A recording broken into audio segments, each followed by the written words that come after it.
Assalamualaikum warahmatullahi wabarakatuh. Seringkali kita merasa sudah berteriak sekeras mungkin ke arah langit, namun yang terdengar hanyalah gema suara sendiri. Kita bersujud sampai kening menghitam, menengadahkan tangan hingga bahu pegal, tetapi harapan yang dinanti tak kunjung mewujud nyata di depan mata. Rasanya seperti ada tembok tebal yang memisahkan antara permintaan kita di bumi dengan keputusan di Lauhul Mahfuz. Saudaraku, ketahuilah bahwa Allah tidak pernah tuli dan Dia tidak pernah ingkar janji. Jika kunci yang Anda pegang saat ini belum mampu membuka pintu itu, mungkin bukan pintunya yang macet, melainkan kita yang salah menggunakan geriginya.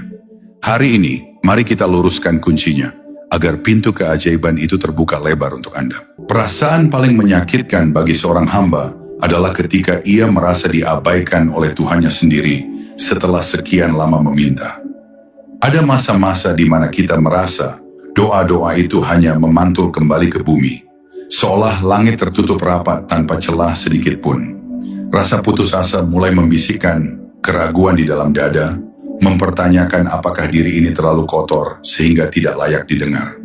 Padahal keheningan itu bukanlah tanda penolakan, melainkan sebuah masa inkubasi spiritual yang sedang Allah siapkan.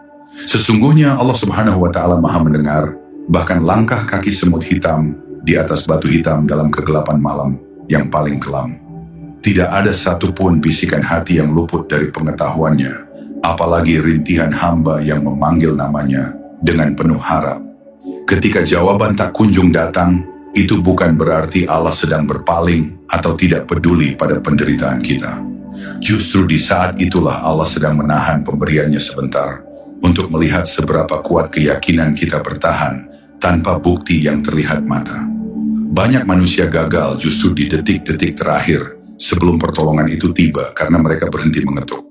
Mereka menyimpulkan bahwa diamnya Allah adalah sebuah kata tidak, padahal diamnya Allah adalah persiapan untuk kejutan yang lebih besar.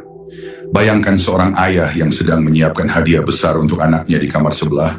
Ia diam bukan karena pergi, tapi karena sedang membungkus kado terindah. Begitu pula Allah yang sedang merangkai skenario terbaik yang belum mampu dijangkau oleh akal manusia yang terbatas.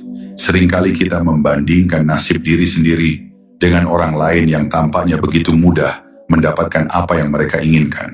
Kita melihat mereka yang jarang beribadah justru hidupnya lancar, sementara kita yang menjaga sholat justru dihimpit ujian bertubi-tubi.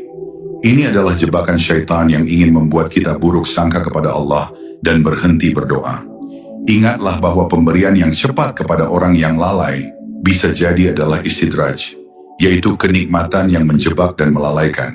Sedangkan bagi hamba yang dicintainya, penundaan adalah cara Allah untuk menarik hamba tersebut agar lebih lama bermesraan dalam sujud. Allah merindukan suara rintihan kita yang memelas dan menghibah, suara yang mungkin akan hilang jika keinginan itu langsung dikabulkan seketika.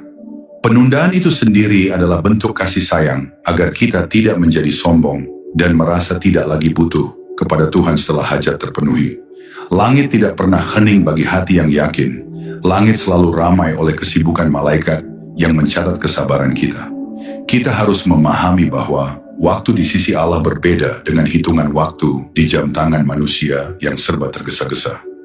Apa yang kita anggap lama bisa jadi sangat singkat dalam pandangan Allah. Dan apa yang kita anggap terlambat sesungguhnya adalah waktu yang paling tepat. Musa alaihi salam mendoakan kehancuran Fir'aun dan baru 40 tahun kemudian, doa itu terwujud nyata dengan tenggelamnya sang tiran. Apakah Allah terlambat? Tidak.